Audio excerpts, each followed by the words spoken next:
Pernahkah kita merasa hidup ini selalu kurang? Kurang uang, kurang waktu, kurang keberuntungan. Lalu kita terus mengejar sesuatu yang belum kita miliki, tanpa pernah benar-benar melihat apa yang masih Allah titipkan di dekat kita. Hingga suatu hari, Allah mengambil satu nikmat yang selama ini kita anggap biasa. Dan saat itulah kita baru sadar bahwa yang hilang bukan sekedar seseorang, tetapi kesempatan terakhir untuk mengucapkan terima kasih. Inilah kisah Fahri, seorang pria yang memiliki hampir semua yang dulu ia impikan. Namun, ketika ia akhirnya merasa hidupnya mulai berhasil, orang yang paling ia ingin bahagiakan telah pergi untuk selamanya.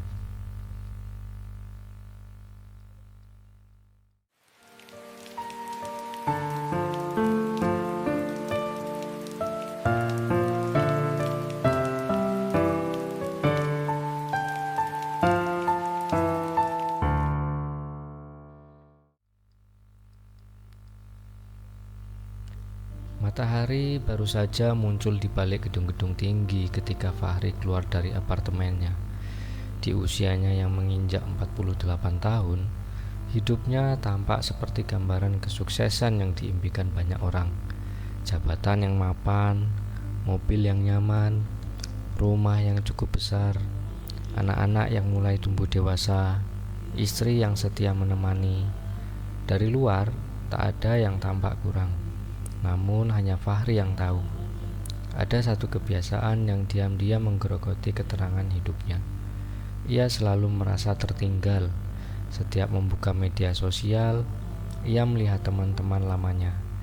Ada yang baru membeli rumah besar, ada yang berangkat umroh berkali-kali, ada yang mengunggah foto liburan ke luar negeri. Ada pula yang baru membuka usaha dengan omset yang fantastis. Fahri menatap layar ponselnya cukup lama.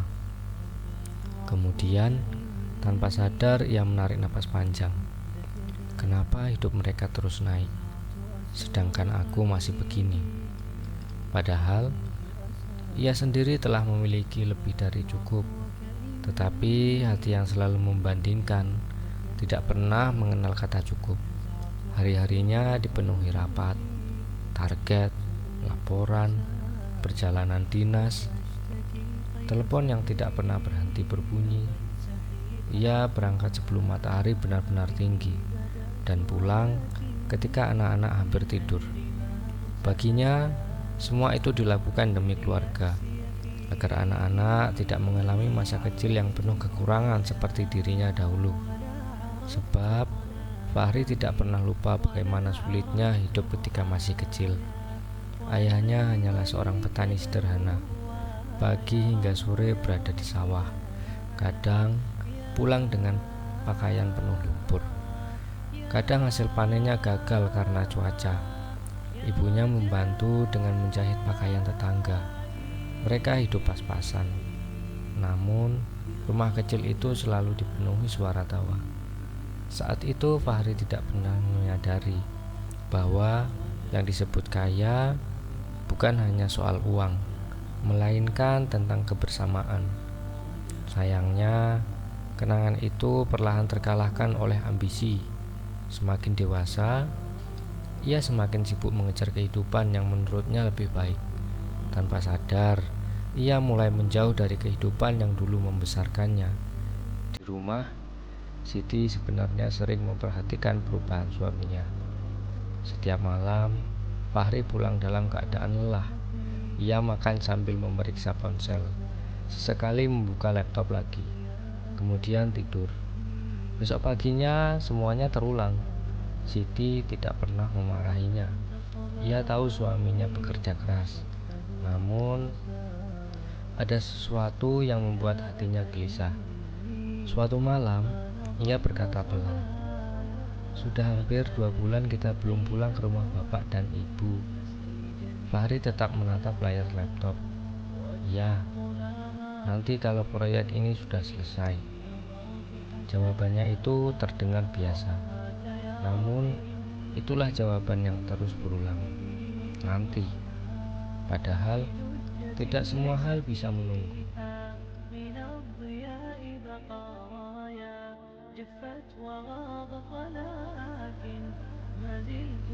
Suatu siang, ponsel Fahri kembali berdering. Di layar tertulis, "Ibu." Ia melihatnya sekilas, lalu membalikkan ponselnya. Rapat sedang berlangsung. "Lagi rapat," gumamnya dalam hati. "Nanti saja aku telepon balik." Beberapa menit kemudian, ponselnya kembali bergetar. Masih dari nomor yang sama. Ia kembali mengabaikan, bukan karena tidak sayang, melainkan karena merasa masih ada waktu nanti. Sore harinya, barulah Fahri membuka pesan singkat dari ibunya. "Nak, kalau sempat minggu ini pulang ya. Papa akhir-akhir ini sering batuk. Ibu juga kangen." Hanya 3 kalimat. Tidak ada keluhan, tidak ada permintaan, hanya kerinduan seorang ibu. Fahri membaca pesan itu sambil berjalan menuju parkiran. Lalu ia mengetik balasan singkat. "Insya Allah, Bu. Ia benar-benar berniat pulang. Tetapi besok ada rapat penting. Lusa harus keluar kota. Minggu depan ada audit. Setelah itu, proyek baru dimulai." Hari-hari berlalu begitu cepat, dan niat itu kembali tersimpan dalam daftar panjang yang bernama nanti. Di desa, Pak Hasan masih pergi ke sawah walaupun langkahnya mulai lambat. Sesekali ia berhenti karena dadanya terasa sesak. Namun, ketika tetangga bertanya tentang anaknya, wajahnya selalu berbinar. "Alhamdulillah, Fahri sekarang sibuk. Kerjanya bagus. Semoga Allah menjaga dia." Tak pernah sesekalipun ia mengeluh. Tak pernah berkata bahwa ia rindu. Tak pernah berkata bahwa ia ingin ditemani. Ia memilih menyimpan semuanya di dalam doa. Beberapa hari kemudian, Fahri akhirnya memiliki 1 hari libur. Siti kembali mengingatkan, "Mas, hari ini kita jadi pulang kan?" Fahri membuka kalender di ponselnya. Ia menghela nafas. "Aduh, besok presentasi besar. Aku harus siapkan materi." Siti hanya mengangguk pelan. Ia tidak memaksa. Namun, sebelum meninggalkan ruang kerja suaminya, ia berkata lirih, "Mas, orang tua itu tidak menunggu kita punya waktu. Mereka hanya berharap kita mau meluangkan waktu." Kalimat itu membuat Fahri terdiam beberapa detik. Namun, lagi-lagi ia memilih membuka laptopnya. Ia berpikir, masih ada minggu depan, masih ada bulan depan, masih ada banyak kesempatan. Tanpa ia sadari, takdir tidak pernah memberitahu kapan sebuah kesempatan berubah menjadi penyesalan.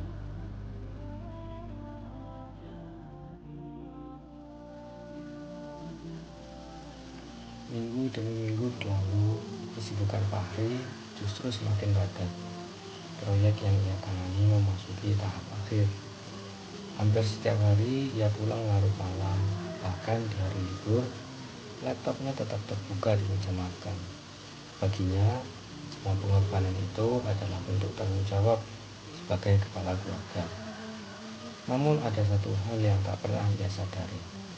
Di saat ia sedang sibuk mengejar masa depan, ada masa lalu yang perlahan memanggilnya untuk pulang. Di sebuah desa yang tenang, Pak Hasan semakin sering menghabiskan waktu duduk di teras rumah. Sawah yang dulu menjadi tempatnya bekerja sejak matahari terbit, kini hanya ia pandangi dari kejauhan. Tenaganya tak lagi sekuat dulu. Batuknya makin sering datang. Sesekali nafasnya terdengar berat. Tetapi setiap kali Bu Abi menyuruhnya beristirahat, ia hanya tersenyum. "Masih kuat," jawabnya pelan. Padahal ia sendiri tahu tubuhnya mulai menyerah. Suatu sore, hujan turun perlahan membasahi halaman rumah. Pak Hasan duduk di kursi kayu tua sambil memegang sebuah foto yang mulai pudar. Foto itu memperlihatkan Fahri kecil, masih mengenakan seragam sekolah dasar, masih menggenggam tangan ayahnya dengan erat. Pak Hasan mengusap foto itu dengan ujung jarinya. Senyumnya tipis, lalu lirih berbisik, "Alhamdulillah, sekarang kamu sudah jadi orang berhasil, nak." Tak ada rasa kecewa, tak ada rasa marah. Yang ada hanya bersyukur. Syukur karena Allah telah mengangkat kehidupan anaknya. Meskipun sebagai ayah, ia mulai jarang melihat wajah anak yang paling ia banggakan. Malam itu, Bu Aminah kembali mencoba menghubungi Fahri. Telepon berdering cukup lama. Tidak ada jawaban. Beberapa menit kemudian, ia mencoba sekali lagi. Tetap tidak diangkat. Di ruang rapat yang dingin, Fahri memang melihat nama ibu muncul di layar ponselnya. Tangannya sempat hendak meraih telepon itu, namun presentasi baru saja dimulai. Ia menghela nafas. Nanti saja. Satu kalimat sederhana yang tidak pernah ia bayangkan akan menjadi kalimat yang paling ia sesali sepanjang hidupnya. 2 hari kemudian, saat matahari belum sepenuhnya terbit, ponsel Fahri kembali berdering. Kali ini bukan ibunya, melainkan nomor tetangga rumah orang tuanya. Dengan mata yang masih berat, Fahri mengangkat telepon itu. Suara di seberang terdengar pelan, terbata-bata. "Mas Fahri, Bapak tadi subuh sudah dipanggil Allah." Dunia seakan berhenti. Tak ada suara, tak ada pikiran, hanya kesunyian yang tiba-tiba memenuhi dadanya Fahri. Ponsel perlahan terlepas dari genggamannya. Siti yang melihat wajah suaminya langsung memahami bahwa sesuatu telah terjadi. "Ada apa, Mas?" Dengan bibir bergetar, Fahri hanya mampu mengucapkan satu kalimat. "Bapak sudah tidak ada." Perjalanan menuju kampung halaman terasa jauh lebih panjang dari biasanya. Jalan yang dulu akrab kini terasa asing. Sepanjang perjalanan, Fahri hanya memandangi jendela mobil. Pikirannya dipenuhi kenangan. Ia teringat ayahnya yang menggendongnya ketika banjir. Ayahnya yang rela berjalan kaki berkilometer agar Fahri bisa tetap sekolah. Ayahnya yang diam-diam menjual kambing satu-satunya ketika biaya kuliahnya tidak cukup. Kenangan-kenangan itu datang tanpa diminta, seolah Allah memperlihatkan satu persatu nikmat yang selama ini tertutup oleh kesibukan. Air mata mulai terjatuh, namun semua tangisan itu tidak mampu mengulang waktu. Ketika Fahri tiba di rumah, suasana telah dipenuhi lantunan doa. Di ruang tengah, jenazah ayahnya telah terbujur tenang. Wajah Pak Hasan terlihat damai, seolah semua lelah selama puluhan tahun telah selesai. Fahri melangkah perlahan. Lututnya terasa lemas. Ia duduk di samping jenazah. Tangannya gemetar saat menyentuh dahi ayahnya untuk terakhir kalinya. Dingin. Tak ada lagi senyum hangat yang dulu selalu menyambut kepulangannya. Tak ada lagi suara lembut bertanya, "Sudah makan, Nak?" Yang tersisa hanyalah diam dan penyesalan yang mulai memenuhi seluruh ruang di hatinya. Untuk pertama kalinya dalam hidup, Fahri menyadari bahwa kesuksesan sebesar apapun tidak mampu membeli kembali 1 menit bersama orang tua.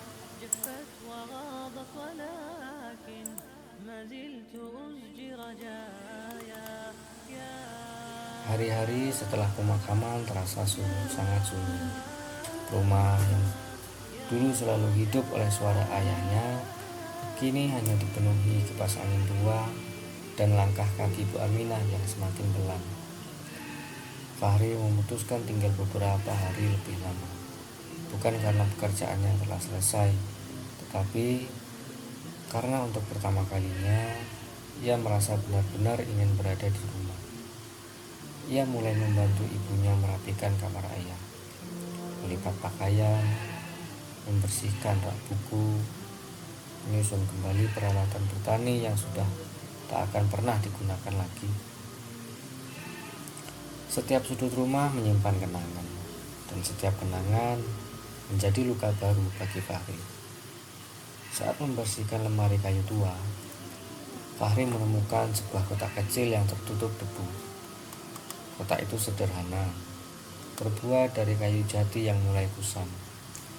Di dalamnya terdapat beberapa benda lama, sebuah buku tabungan, kwitansi pembayaran sekolah, foto-foto masa kecil, jam tangan rusak, dan sebuah buku harian dengan sampul coklat yang mulai rapuh.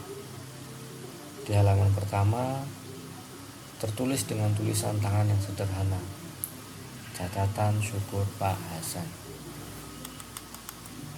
Fahri terdiam, tangannya mulai bergetar. Ia membuka halaman demi halaman dengan hati-hati. Bukan catatan tentang kesulitan hidup, bukan pula keluhan, melainkan lembar-lembar syukur. Hari ini Fahri diterima di SMA favoritnya. Alhamdulillah. Hari ini Fahri lulus kuliah. Ya Allah, Engkau benar-benar maha baik. Tak ada satupun kalimat yang menceritakan pengorbanannya. Tak ada cerita tentang sawah yang dijual, tentang utang yang pernah ia tanggung, tentang sakit yang ia sembunyikan. Yang ada hanyalah rasa syukur, seolah seluruh hidupnya dipenuhi kebahagiaan melihat anaknya tumbuh. Fahri terus membaca hingga tiba pada halaman terakhir. Tanggalnya hanya berselang 2 minggu sebelum ayahnya wafat. Tulisan itu tampak lebih goyah daripada biasanya. Ya Allah, terima kasih karena Engkau masih memberiku umur melihat Fahri menjadi orang baik. Ia memang sangat sibuk. Aku yakin semua itu untuk keluarganya. Kalau nanti Engkau memanggilku, ya Allah, tolong jaga anakku. Ajarkan dia agar tidak terlalu lelah mengejar dunia. Semoga ia selalu ingat bahwa keluarga adalah nikmat terbesar yang Engkau titipkan. Tak ada satu kalimat pun yang menyalahkan Fahri. Tidak ada rasa kecewa, tidak ada luka, hanya doa, hanya kasih sayang dan syukur. Fahri memeluk buku harian itu erat. Tangis yang sejak pemakaman ia tahan akhirnya pecah. Ia menangis seperti anak kecil, bukan karena kehilangan seorang ayah saja, tetapi karena baru hari itu ia menyadari selama bertahun-tahun ayahnya telah hidup dengan hati yang penuh syukur, sementara dirinya selalu hidup dengan hati yang merasa kurang. Di tengah isak tangisnya, Fahri berbisik lirih, "Maafkan aku, Pak. Aku terlalu sibuk mencari nikmat yang belum Allah beri, sampai aku lupa mensyukuri nikmat yang setiap hari Allah titipkan melalui kehadiranmu."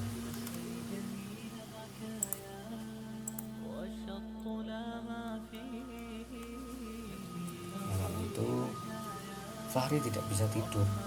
Untuk pertama kalinya setelah bertahun-tahun, ia tidak memikirkan pekerjaan, tidak memikirkan target, tidak memikirkan angka, tidak memikirkan bagaimana mengejar sesuatu yang lebih besar. Yang memenuhi pikirannya hanyalah satu hal, kenangan. Kenangan tentang seseorang yang selama ini selalu ada, tetapi tidak pernah benar-benar ia hargai. Di ruang tamu yang hanya diterangi lampu kecil, Fahri kembali membuka buku harian ayahnya. Setiap halaman membuat dadanya semakin sesak. Ia melihat kembali perjalanan hidupnya. Bagaimana ayahnya yang sederhana selalu merasa cukup. Bagaimana ayahnya yang tidak memiliki banyak harta justru memiliki hati yang sangat kaya. Sementara dirinya dengan semua yang dimiliki masih merasa kekurangan. Fahri teringat satu kejadian ketika ia masih kecil. Saat itu, ia pernah meminta sepatu baru karena merasa malu memakai sepatu lama ke sekolah. Ia masih ingat bagaimana ayahnya hanya tersenyum. Sabarlah nak, nanti kalau ada rezeki bapak belikan. Beberapa minggu kemudian, ayahnya pulang membawa sepatu baru. Fahri kecil begitu bahagia. Ia tidak pernah tahu bahwa untuk membeli sepatu itu, ayahnya harus mengambil pekerjaan tambahan di malam hari. Ia tidak pernah tahu bahwa tangan ayahnya yang kasar itu semakin keras karena bekerja terlalu lama. Ia hanya tahu ayahnya selalu berhasil membuatnya bahagia. Kini setelah puluhan tahun berlalu, Fahri baru memahami sesuatu. Ayahnya tidak pernah gagal memberinya cinta. Yang gagal adalah dirinya. Karena terlalu sibuk mengejar dunia hingga lupa melihat cinta yang sudah diberikan.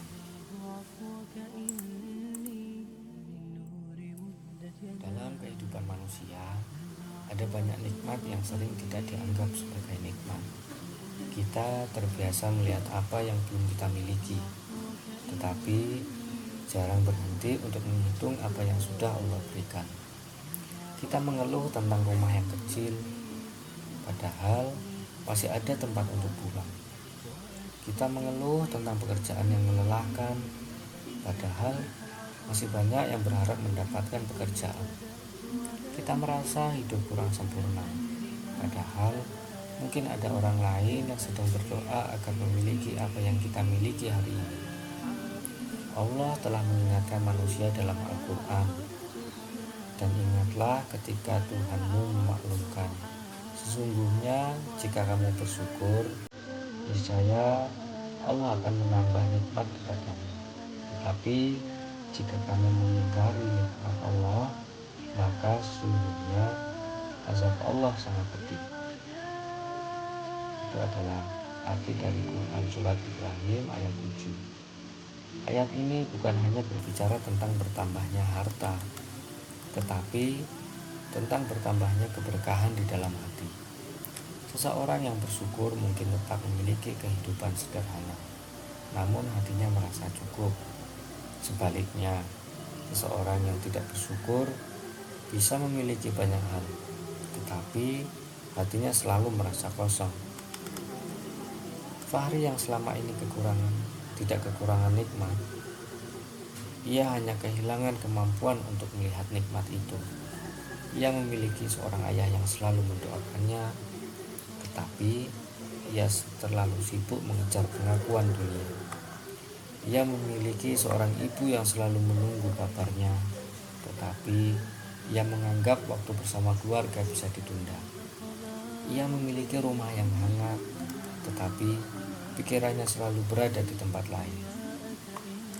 Rasulullah juga mengajarkan tentang bagaimana seorang manusia menjaga rasa syukur. Beliau bersabda, "Lihatlah kepada orang yang berada di bawah kalian, dan jangan melihat kepada orang yang berada di atas kalian, karena hal itu lebih pantas agar kalian tidak meremehkan nikmat Allah yang telah diberikan kepada kalian." Hadis tersebut merupakan hadis riwayat Muslim. Hadis ini mengajarkan bahwa hati manusia mudah lelah ketika selalu melihat apa yang dimiliki orang lain, karena manusia yang terus melihat ke atas akan lupa melihat bahwa dirinya sebenarnya telah diberi begitu banyak. Fahri dahulu selalu melihat orang lain yang lebih sukses. Ia melihat rumah yang lebih besar, jabatan yang lebih tinggi, kehidupan yang terlihat lebih sempurna. Tetapi ia lupa melihat satu hal. Ada nikmat yang nilainya tidak bisa dibeli dengan apapun. Kesempatan duduk bersama orang tua, mendengar suara mereka, mencium tangan mereka, menanyakan kabar mereka, karena ada hari ketika semua itu hanya menjadi kenangan. Namun Islam tidak mengajarkan manusia untuk hidup dalam penyesalan tanpa akhir. Sebab penyesalan yang benar bukan hanya membuat seorang menangis, tetapi membuat seseorang berubah. Allah selalu membuka pintu bagi hamba yang ingin kembali. Selama seseorang masih diberikan waktu, selama masih kesempatan untuk memperbaiki diri.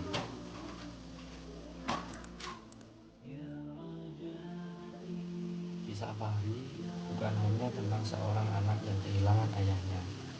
Ini adalah kisah tentang banyak manusia. Bisa jadi tentang kita sendiri, tentang kita.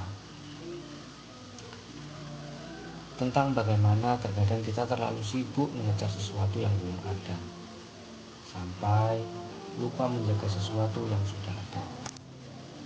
Kita mengejar rumah yang lebih besar, namun lupa menikmati rumah yang sedang kita tinggali. Kita mengejar penghasilan yang lebih tinggi, namun lupa bersyukur karena masih memiliki pekerjaan. Kita mengejar masa depan, namun lupa bahwa hari ini juga adalah hari dari Allah. Ada orang yang berharap memiliki keluarga seperti yang kita miliki. Ada orang yang rindu mendengar suara orang tua yang mungkin masih kita abaikan. Ada orang yang ingin kembali ke masa lalu hanya untuk melakukan satu hal sederhana, mengucapkan terima kasih. Karena manusia sering seperti itu. Kita baru memahami nilai sesuatu ketika sesuatu itu sudah tidak ada. Kita baru merindukan sebuah suara ketika suara itu telah menjadi kehilangan. Kita baru ingin menghabiskan waktu ketika waktu itu sudah tidak bisa kembali. Maka sebelum semuanya terlambat, lihatlah orang-orang yang masih Allah titipkan hari ini. Jika masih memiliki orang tua, jangan tunggu mereka sakit untuk bertanya kabar. Jika masih memiliki keluarga, jangan tunggu kehilangan untuk menunjukkan cinta. Jika masih diberikan kesehatan, jangan tunggu sakit untuk menyadari betapa berharganya tubuh ini. Sebab nikmat terbesar seringkali bukan sesuatu yang jauh, bukan sesuatu yang besar, bukan sesuatu yang terlihat oleh mata manusia. Kadang nikmat terbesar adalah seseorang yang masih duduk menunggu kita pulang, sebuah rumah yang masih membuka pintunya, sebuah suara yang masih bisa kita dengar, dan sebuah kesempatan untuk memperbaiki diri sebelum semuanya menjadi cerita masa lalu. Semoga Allah menjadikan kita termasuk hamba-hamba yang pandai bersyukur, bukan hanya ketika mendapatkan sesuatu yang kita inginkan, tetapi juga ketika menyadari bahwa apa yang kita miliki hari ini sudah merupakan nikmat yang sangat besar.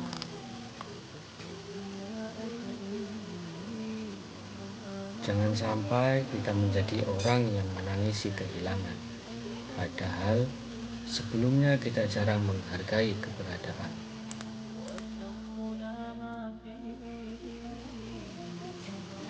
Jika kisah ini mengingatkan kita tentang seseorang yang masih Allah titipkan dalam hidup, jangan tunggu kehilangan untuk menunjukkan kasih sayang. Luangkan waktu, hubungi mereka, tanyakan kabarnya, sampaikan bahwa mereka berharga. Karena terkadang satu pesan sederhana hari ini bisa menjadi sesuatu yang sangat berarti sebelum waktu benar-benar berlalu. Jika video ini memberi pengingat untuk kita, bagikan kepada orang lain. Semoga menjadi jalan kebaikan bagi kita semua. Dan semoga Allah selalu mengajarkan kita untuk menjadi hamba yang pandai bersyukur. Wassalamualaikum warahmatullahi wabarakatuh.